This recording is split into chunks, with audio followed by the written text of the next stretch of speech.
서로 사랑하고 있음에도 불구하고 주변의 사람들 때문에 사랑하는 사이에 갈등이 생기게 될 때가 있는데요. 30대 초반인 저와 남편 역시도 속물인 시댁 식구들 때문에 한때 갈등이 심한 일이 있었습니다. 결혼을 하고 나서 행복한 가정을 꾸리고 있는 지금이지만 연애 때부터 결혼 초까지 험난했던 과정에는 시댁 식구들의 개입이 꾸준히 있어 왔죠. 가족에 대한 마음이 지나치게 애틋하던 남편 때문에 많이 힘들었었지만 그런 남편의 마음을 돌리고 속물인 시댁 식구들에게 참교육하기까지의 과정에 대해서 얘기를 해볼까 해요. 당신 자동차를 팔았다고? 그거 힘들게 장만했다고 해놓고 왜 판 거야? 엄마가 코트가 너무 갖고 싶다고 하잖아. 그리고 동생도 좋은 가방 하나 있어야 좋은 남자 만날 수 있을 것 같다고 해서 차 그냥 팔아버렸어. 대중교통 타는 게 돈도 절약되고 여러모로 좋잖아. 진심으로 하는 얘기야? 우리 결혼 앞두고 있고 앞으로 돈 나갈 구석도 많은데 그렇게 돈을 함부로 쓰면 어떡해? 말을 너무 심하게 한다. 함부로 쓰다니. 가족한테 쓰는 거잖아. 가족. 세상 누구보다도 믿을 수 있는 게 혈연이라고 하는데 그 정도 돈이 아깝다고 못 쓰는 건 말이 안 되지. 솔직히 혈연도 혈연 나름이지. 솔직히 당신이랑 어머님 핏줄로 이어진 관계는 아니잖아. 친엄마도 아닌데 매일같이 가방에 명품 코트에 비싼 시계 다 챙겨주다 보면 당신 돈은 언제 모으려고 그래? 그런가? 나는 베풀면 언제든지 돌아온다고 믿고 있어서. 왜? 저번에 영수만 하더라도 내가 결혼식 축의금 많이 냈더니 당신이랑 나랑 결혼하면 10배로 갚겠다잖아. 걔가 식당 일 힘들다길래 많이 보탰는데 이젠 아주 잘 나간다고 그러더라고. 그럴 만한 사람한테 베풀어야 말이 되는 거지. 영수 씨 얘기로 화제 전환하려고 들지 말고. 엄마도 좋은 사람이야. 아니, 주변에 좋은 사람들이 많은 건 알겠어. 그게 당신 성격 덕분인 것도 알겠고. 그런데 세상에는 좋은 사람만 있는 거 아닌 거 알잖아. 그런 당신 성격 호구처럼 알고 이용해 먹으려는 사람도 분명히 있다니까? 그런 사람들한테까지 다 당하면서 살래? 좋게 대하다 보면 언젠가는 진심을 알아줄 거야. 엄마랑 동생도 언젠가는 내 진심 알아주겠지? 설마 나 건물주라는 거 어머님이면 아가씨한테 얘기한 거 아니지? 사업한다고 얘기하면 괜히 용돈이며 물건이며 사달라고 하실 것 같아서 비밀로 해달라고 했던 거 기억하지? 당연하지. 기억해둬. 난 그냥 평범한 직장인인 거야. 어머님도 그렇고 아가씨한테 철저하게 비밀 지켜줬으면 좋겠어. 나는 당신이 우리 가족을 너무 못 믿는 것 같아서 가끔은 서운하다. 엄마가 그래도 잔정이 많은 사람이야. 나 저번에 먹으라고 반찬도 집 앞에 갖다 놓고 그러셨는데 손수 만든 반찬 얘기를 믿는 거야? 분명 반찬 가게에서 사서 당신 갖다 준 거라니까? 어떻게 갓 담근 김치가 그렇게 신김치처럼 익어 있을 수가 있는데? 그런 얘기들을 하는데 또 의심 없이 다 믿으니까 당신을 우습게 아는 거 아니냐고. 그만해. 나도 염두에 두고는 있으니까. 저번에 당신 동생, 아니 아가씨, 큰 사고 나서 500만 원 갑자기 필요하다고 어머님이 전화하셨을 때 있었지? 그때도 당신이 믿고 돈 붙여줬는데 나중에 알고 보니까 거짓말이었잖아. 나랑 결혼하면 한가족 될 사이야. 너무 미워하지 말자고. 속이 터져서 그래, 속이. 하여튼 결혼하게 되면 어머님이랑 아가씨랑은 자주 안 봤으면 좋겠어. 나랑은 진짜 결이 안 맞는 사람들이거든. 그래. 그렇게 솔직하게 말해주니까 차라리 고맙다. 결혼을 앞두고 있는 예비 신랑은 주변에서도 평판이 좋고 착한 사람이었습니다. 돌아가신 예비 신랑의 아버님이 성품도 좋고 잘 베풀던 분인지라 그 기질을 물려받은 덕분이었죠. 하지만 남편의 친모가 아닌 저희 예비 시모는 그와는 정반대의 성품을 갖고 있었는데요. 친딸만 편애를 하면서 친아들이 아닌 남편에게 돈 뜯어낼 궁리만 하며 아무렇지 않게 거짓말을 되풀이하는 사람이었답니다. 머리가 나쁜데도 잘난 척하면서 보이스 피싱이라든가 사기라든가 다단계 같은 것들도 죄다 손에 대더라고요. 분수에 맞지 않게 욕심내며 인생을 대충 살아가던 태도에 한숨만 나올 뿐이었는데요. 심지어 평범한 직장인이라고 저를 소개했더니 매일같이 많은 돈을 벌 수 있다며 저를 현혹시키려는 태도에는 기가 막히기까지 했습니다. 아가, 너도 우리 아들이랑 결혼하게 되면 새 집도 필요할 거고 돈 나갈 구석이 한둘이 아닐 거다. 그러려면 미리 대비도 하고 준비를 해야 될 텐데 지금 직장인 월급으로는 빠듯하지 않겠니? 네, 어머님, 제가 열심히 일해왔고 오랫동안 했던 저축도 있어서 크게 걱정 안 하셔도 될 것 같아요. 제 나이 이제 30대 초반이고 주변 사람들도 결혼한 분들이 아직 많이 없거든요. 그러니까 앞으로 꾸준히 모으면서 성실히 일하면 괜찮을 것 같은데요. 그런 뜬구름 잡는 이야기를 할 게 아니다. 세상이라는 거는 냉혹한 법이야. 가진 자들이 더 가지고 못 가진 자들은 착취당할 수밖에 없는 구조라고. 네가 성공을 하려면은 이 늙은 사람의 말을 경청해야지. 세상 지혜라는 게 교과서에만 있는 게 아니다. 살면서 겪고 부딪히면서 배우게 되는 것도 있는 법이란 말이다. 내가 예전에 책 낸 적도 있다고 얘기하지 않았니? 네, 무슨 법 관련해서 책 냈다고 남편에게 들은 적 있어요. 나이도 있으신데 대단하시네요. 그러니 바른 소리만 하지 말고 나한테 신뢰의 증거를 보여줘야지. 신뢰의 증거라고 하시면 어떤 걸까요? 모른 척을 하는 거니? 아니면은 정말 모르는 거니? 후자라면 실망이다. 사람이 기대를 하면 실망이 큰 법이라고 했어. 내가 우리 똑똑한 아들, 대체 어떤 사람이랑 결혼하게 될까 쭉 지켜보고 있었는데, 너처럼 지혜가 부족하면 실망이 크겠니 작겠니? 그러면 제가 어머님한테 믿고 투자를 해야 된다는 뜻일까요? 어떤 부분에 투자를 해야 되는 건지, 무슨 사업을 시도하시려는 건지, 수익 구조는 어떻게 되는 건지에 대해서 제가 들은 게 없잖아요. 그러니까 네가 삶의 지혜가 모자라는 거다. 원래 알자배기 정보를 알면 남들이 다 파악해서 따라하지 않겠니? 그러니까 그런 것들은 베일에 가려져 있는 법이야. 너가 믿고 투자를 하면 2배, 3배는 불려줄 수 있다는데 왜 이 시험이 말을 못 믿고 그래? 못 믿는다기보다는 자세하게 설명을 들어야 제가 투자를 할 수 있겠다는 거죠. 갑갑하다 갑갑해. 아무렴 내가 책까지 낸 사람인데 그런 것도 모르고 투자를 하겠니? 무시 안 당하고 살려면 나처럼 학식을 쌓고 꾸준히 책을 읽으면서 자신의 능력을 키우고 돈도 많아야 하는 거다. 돈 냄새를 맡을 줄 알아야지. 척 보기에는 돈 냄새가 안 나는 것 같아서요. 이미 아들도 투자를 했는데 네가 여기서 못하겠다고 발을 빼면 어쩌자는 거니? 설마 이 시어미가 너한테 사기라도 친다는 뜻이냐? 아무리 아직 결혼을 안 했어도 내 며느리라고 생각하고 이뻐해주고 있었더니 아주 뒤통수를 거하게 후리는구나. 어머님께서 좋은 뜻으로 말씀해 주시는 건 잘 알겠어요. 그런데 저는 확실한 게 아니면 투자 안 하거든요. 아니다 싶을 때 손절하는 것도 능력이라고 배워서요. 그러니까 아니다 맞다를 네 주제에 어떻게 판단하냔 말이다. 듣자 하니 직장인이라고만 하지. 변변차는 회사 이름도 못 대지 않았니? 그런 애를 우리 아들이랑 결혼시켜 준다고 하면 감사합니다 하면서 내 말을 잘 따를 생각을 해야지. 솔직히 말해서 내가 작정하고 반대하고 나서면 네 결혼 성사되기 어렵다. 너도 남편 벌어오는 돈 받으면서 집에서 편하게 살고 싶은 마음 아니냐? 솔직히 말해보거라. 같은 여자로서 내가 그 심리는 잘 알고 있으니까 말이다. 저는 결혼하고서도 계속 일하고 싶고 이미 합의가 됐던 부분들이에요. 그래, 말은 누구나 그렇게 해야지. 하여튼 투자권 올해는 못 기다려주니까 잘 생각하거라. 조만간 내가 연락하면 제깍제깍 받아라. 한번 전화했을 때 바로바로 받으란 말이다. 제가 일하느라 바쁠 때가 있어서요. 어머님 양해 부탁드릴게요. 일하느라 바쁘면은 화장실에 가든지 잠깐 급한 일 생겼다고 하면서 핑계를 대면 될 거 아니야? 그런 요령 머리도 없니? 예비 신랑과 결혼을 앞두고 있던 저로서는 시모의 잔소리와 뻔히 보이는 수작질에 많이 힘이 들었습니다. 남편이 너무 좋은 사람이라는 것도 알았고 직장도 탄탄한 데다가 대화도 잘 통했었지만 지나치게 속물인 시모나 시누이가 저에게는 걸림돌이다 싶을 정도였는데요. 결혼하게 되면 자주 보게 될 가족인데 그런 사람들과 연을 끊을 수도 없으니 큰 문제라면 문제였죠.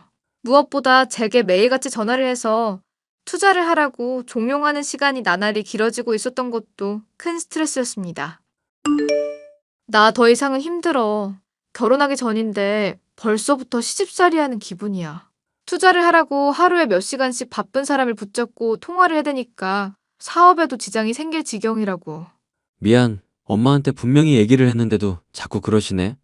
그래도 좋은 마음으로 그러는 걸 거야. 좋은 마음으로 그러는 거라고? 진심으로 하는 소리야? 내가 일에 지장이 생긴다고 돌려 말했는데 전혀 들을 마음도 없으시더라. 바쁘면은 화장실에 가든지 급한 일 생겼다면서 억지로라도 시간을 빼라고 하시는데 이게 다 뭔가 싶어. 어른이라고 대우를 해드리면 마찬가지로 사정이 있는 거 알고 신경을 써주셔야 될 거 아니야. 그런데 전화 붙잡고 끊겠다고 하는데도 끊지 말라고 하시면서 계속 붙잡아 대시니까 미칠 지경이라고. 당신이 직장 생활 한다고 하고 그렇게까지 벌이가 괜찮은 게 아니라고 하니까 신경이 쓰이시나 봐. 차라리 솔직하게 말하는 건 어떨까? 솔직하게 말을 하라니 그건 또 무슨 소리야. 엄마한테 투자권 자꾸 들먹이면서 당신 괴롭히지 말라고 얘기했었거든. 그런데 또 이러는 거 보니까 정말로 당신 걱정돼서 이러는 것 같아. 원래 엄마가 잔정이 많은 사람이잖아. 그놈의 잔정. 잔정 조금 더 있었다가는 진짜 사람 정신병원 보내실 분이네. 그래서 생각하는 게 뭔데? 당신이 가난한 직장인이라고 생각해서 이러시는 것 같으니까 차라리 건물이 있다든가 사업을 한다고 하면서 당신 잘 나간다는 거 말하면 괜찮지 않을까 싶어서. 당신이랑 연애할 때야 엄마랑 동생이 돈 문제로 나 힘들게 해서 숨기라고 했던 거잖아. 근데 결혼까지 할 마당에 그거 숨길 필요가 있나 싶기도 하고. 좋아. 어차피 결혼하는 마당에까지 계속 숨길 순 없다고 생각하기는 했어. 그러면은 나 사업하고 있다는 거는 됐고, 건물이 있다는 것 정도만 말씀을 드리도록 하자. 그러면 먹고 살 만한 거 아니까 지금처럼 사람 힘들게 안 하겠지? 참 어머님이 책 내셨다고 하는 거 진짜야? 옛날에 아빠한테서 건너 들은 이야기랑 본인이 나름 공부한 거 가지고 책 낸 게 있기는 해. 그런데 자비 출판이라서 책 냈다고 말하기도 창피한 수준이기는 하지만 책을 내긴 내셨구나. 그러면 그 책 보고 싶다고 말했으면 큰일 날 뻔했네. 난 어머님이 거짓말 하시는 줄 알고 좀 조용히 하게 할 목적으로 물어보려고 했었거든. 엄마 너무 미워하지 말자. 그래도 본심은 좋은 분이라고 나는 생각하고 있거든.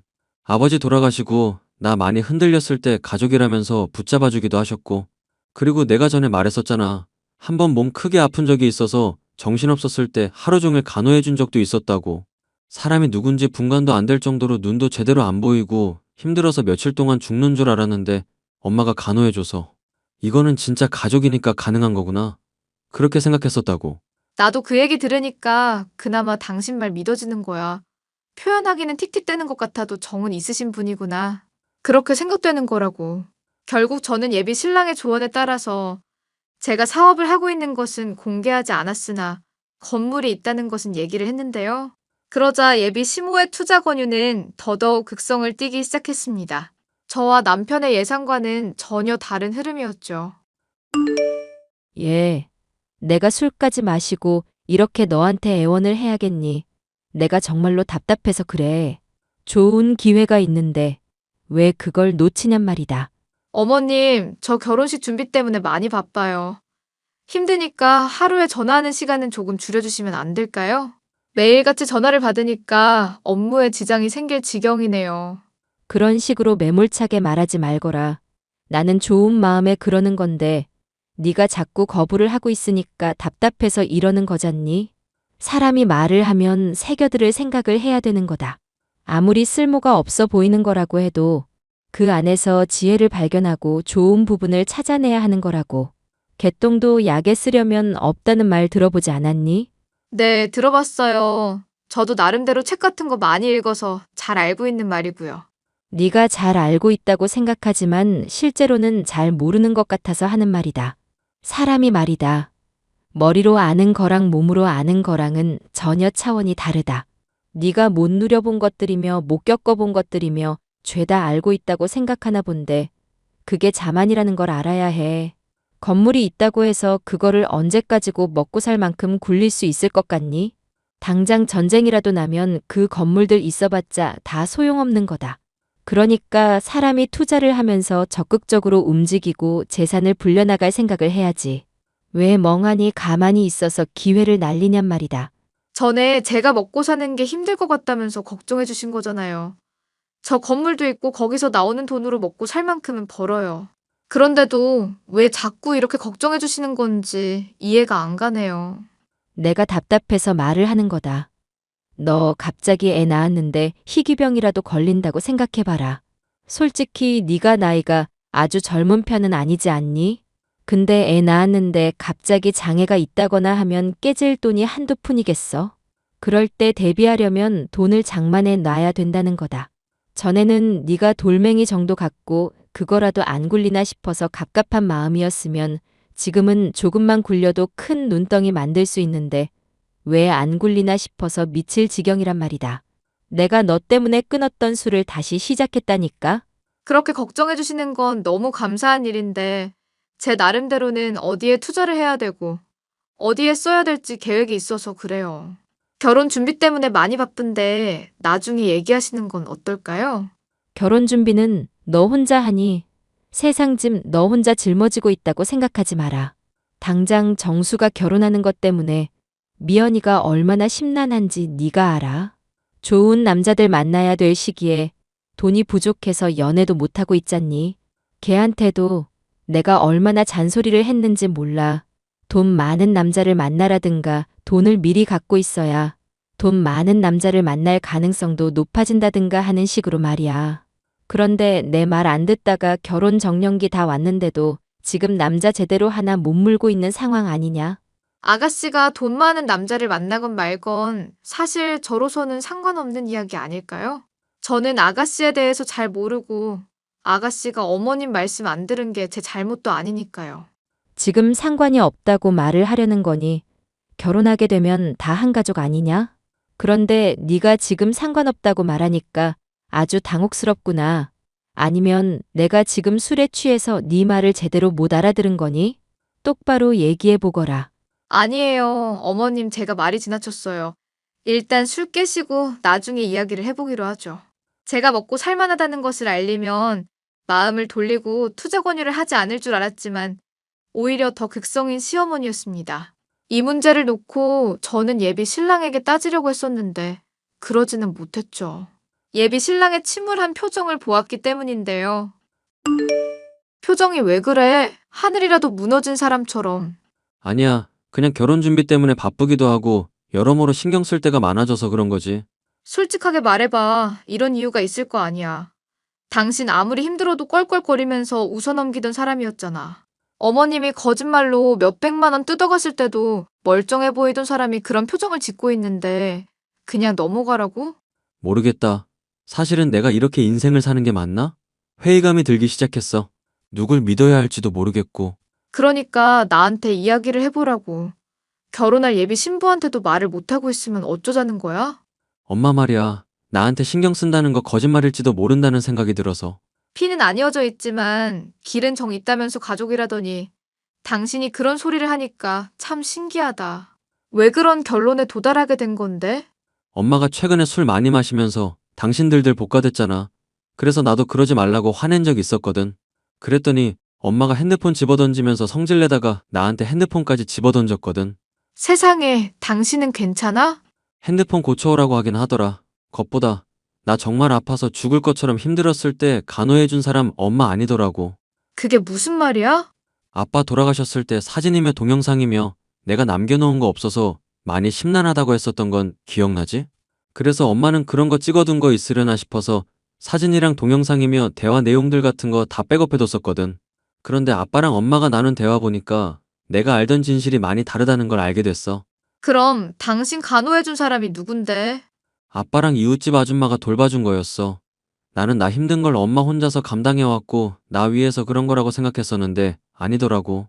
그때 엄마 친구들 만나서 여행 가고 있었고 아빠랑 그것 때문에 싸웠더라고. 그 사실 알면은 내가 원망하거나 삐뚤어질까봐 아빠가 거짓말한 거였지. 엄마도 그 거짓말에 편승해서 그걸로 나한테 가족이니 뭐니 끈 붙잡고 있는 거고. 기가 막혀서 참나. 세상에, 어머님은 이때까지 그걸 당신한테 숨긴 거야? 너무 뻔뻔해서 말이 안 나올 지경이네. 이제라도 진실이 뭔지 알았으니까 차라리 홀가분하지 뭐. 근데 걱정이야. 그래도 가족이라면 가족인데 아예 버릴 수는 없는 노릇이니까. 가족이라는 게 별거야? 서로 챙겨주고 위하는 마음이 있어야 가족인 거지. 앞으로 당신이 어머님이며 아가씨며 챙겨줄 생각 절대로 하지 마. 당신이 돈 버는 거 이용해서 자기들 배 채울 생각만 하는 것 같아서 솔직히 그동안 마음에 안 들었어. 하긴 그렇네. 그뿐만이 아니야. 당신이 버는 돈이며 재산이며 당연히 본인들 거라고 생각하고 있는 거. 정말 기가 막히지 않아?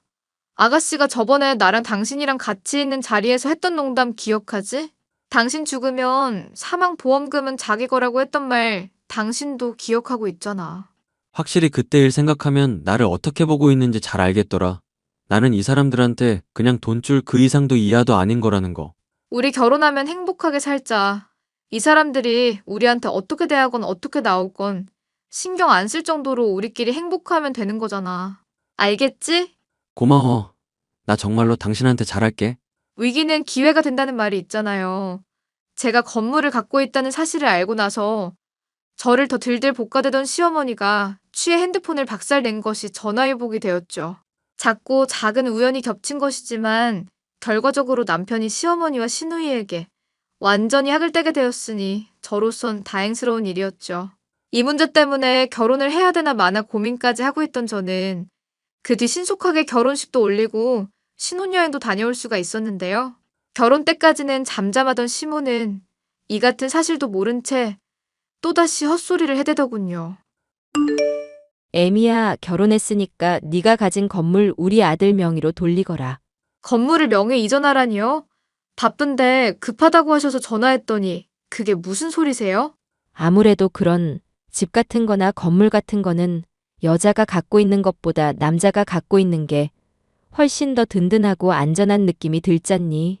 내가 안 그래도 용한 점쟁이한테 물어봤는데 네가 그거 갖고 있으면 조만간 다 말아먹는다고 하지 뭐냐.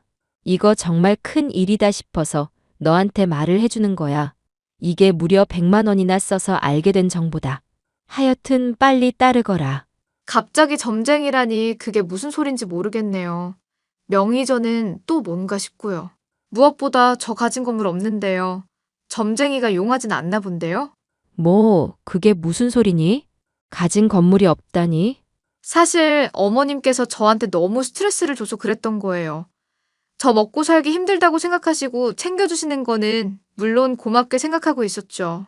그런데 제 일상 업무까지도 방해될 정도로 계속 전화를 해대시니까 안심시켜드리려고 거짓말했던 거예요. 그러면 지금 너랑 아들이 짜고 나를 속였다는 얘기니 사기를 쳤다는 거야?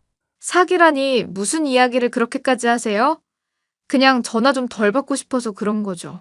양해 부탁드린다고 얘기를 했었는데 한 번을 안 들어주셨잖아요. 그게 사기지. 너 사람과의 관계에서 신뢰가 얼마나 중요한 문제인지 아니? 알죠. 그런데 어머님도 솔직히 말하면 그런 신뢰를 잘 지키는 분은 아니시지 않나요? 제가 전화 바쁘다고 할 때는 10분만 얘기하겠다고 하시더니 기본적으로 2시간은 늘 통화하시잖아요. 그리고 그이한테도 전에 거짓말하고 몇백만 원 뜯어가신 적 있고요. 몇백만 원을 뜯어가? 너 시어머니한테 하는 말버릇이 그게 뭐니? 안 되겠구나. 너 당장 이혼해, 당장. 네, 어머님 당장 이혼하든지 할게요. 결혼이 장난이니? 이혼하랬다고 바로 이혼을 하겠다는 거냐? 그래, 지금 말하는 것만 봐도 네가 인성이 어떤 애인지 알겠구나. 그런데 어머님 사실은 저 또 거짓말한 거 있어요. 여기 사진 전송해 드릴 테니까 확인해 보세요. 여기 증명될 만한 서류들이거든요. 이건 또 뭐니? 너 건물 없다고 하지 않았니? 이 서류들은 다 뭐냐?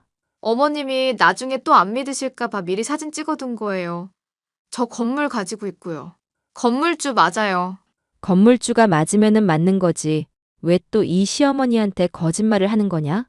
네, 거짓말했어요. 문제될 게 있나요? 그래, 사람이 살면서 그런 지혜가 필요하기는 하지. 하지만 기본적으로는 신뢰가 중요한 거다. 네가 보기에는 이해가 안 가는 게 있어도 윗사람에게는 그럴 만한 이유가 있겠거니 하고 넘기는 게 진정한 지혜고 신뢰다. 내 말이 이해가 가니? 네, 잘 이해했어요. 이제 확실히 판단이 서네요. 그래. 그러면 네가 가진 건물 울 아들 명의로 돌리라는 거 당장 하렴. 그 건물 내가 갖겠다는 것도 아니고 네 남편한테 옮기라는 건데 말이다. 내가 무슨 꿍꿍이라도 있다 생각하는 건 아니지? 그런 꿍꿍이 있다는 거 당연히 알고 있죠. 남편한테 넘기면 남편이 또 호구처럼 그 돈 어머님한테나 아가씨한테 쓸까봐 이러는 거잖아요. 제가 그런 수작 모를 줄 알고요. 수작이라고 했니? 너 정말 안 되겠구나. 내가 가서 아주 요절을 내줘야겠어. 건물 주면 건물 주지 이게 시어머니를 우습게 알아? 퇴근 시간에 그럼 방문해주세요. 저 8시에 끝나거든요. 분노한 시어머니가 선포하더니 결국 집에 찾아왔었지만 남편과 저는 이미 마음의 준비를 끝내고 있는 상황이었습니다. 아들, 너도 상황을 똑바로 알아야 될 것 같아서 얘기를 한다. 이게 며느리의 도리를 못하고 시어머니한테 막말을 쏟아내잖니? 건물을 너한테 돌리라고 했더니 절대 그렇게 못하겠다면서 너를 못 믿겠다고 하지 뭐니? 엄마 이제 그만해. 적당히 하라고. 뭘 적당히 해. 이거 사. 너를 지금 우습게 알고 못 믿겠다고 하는데 엄마로서 그거를 가만히 참고 넘기란 얘기냐? 어머님 정말 추하시네요.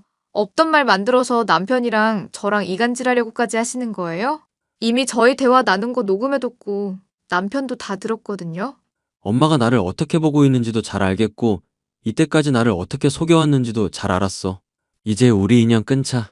잠깐만, 너 지금 무슨 소리를 하는 거니? 인연을 끊자니? 어차피 우리 핏줄로 이어진 사회도 아니잖아. 그동안 많이 챙겨줬으니까 그거면 난 빚진 건 없다고 생각하거든. 그러니까 집에서 나가. 잠깐만 아들. 네가 그러면 이 엄마는 어떡하라는 얘기니? 갑자기 왜 이러는지 모르겠구나. 어머님이 그이 아플 때 간호한 적도 없고 이때까지 거짓말로 속여왔고 돈줄로만 취급했다는 거 잘 알았다는 소리죠. 어머님이라는 말도 이제 아깝네요. 빨리 나가세요. 아니, 이건 안 된다, 안 되는 소리란 말이다. 너희가 나한테 이럴 순 없다. 이럴 순 없어. 내가 지금 버려놓은 사업이며 들어갈 돈이며 버려놓은 게 얼마나 되는데 지금 여기서 삐끗하면 죄다 망한단 말이다. 내 딸 이름으로 사채까지 썼는데 그걸 그냥 두고 보겠다는 거니? 모른 척 하겠다 이거야? 저번에 물어봤을 때는 대출 같은 거 절대 안 했다더니 또 거짓말했네. 확인시켜줘서 고마워. 엄마 아니 아줌마. 주거 침입으로 신고하기 전에 얼른 꺼지세요. 불려시 같은 년한테 속지 마라. 내가 널 돈줄 취급한다면 전년도 마찬가지야. 집사람이 나보다 훨씬 잘 버는데? 사업하는 사람이고 엄마한테 무시당할 사람 아니야. 됐고 얼른 나가기나 하셔. 얘 너 지금 무슨 헛소리를 하는 거니? 잠깐만 밀지 말아봐. 밀지 마. 저와 남편은 그렇게 집안에 들이닥친 시어머니를 완전히 쫓아내버렸습니다. 뒤늦게 시누이며 시모며 찾아와서 울며 무릎 꿇고 잘못을 빌었지만 남편의 돌아선 마음은 어쩔 수가 없었죠. 오히려 저보다 훨씬 더 냉정한 태도로 두 사람에게 선을 긋더라고요. 그 뒤로 저와 남편은 행복한 신혼생활을 보내고 있고 시어머니와 시누이는 사채 때문에 살던 집까지 팔아치우고 친척집을 전전하고 있다고 들었답니다. 욕심을 부리지 않았더라면 저와 남편의 덕을 보면서 호의호식할 수 있었을 텐데 본인들의 복을 스스로 걷어차버린 어리석은 사람들의 이야기였어요. 사연 끝까지 들어주셔서 감사합니다.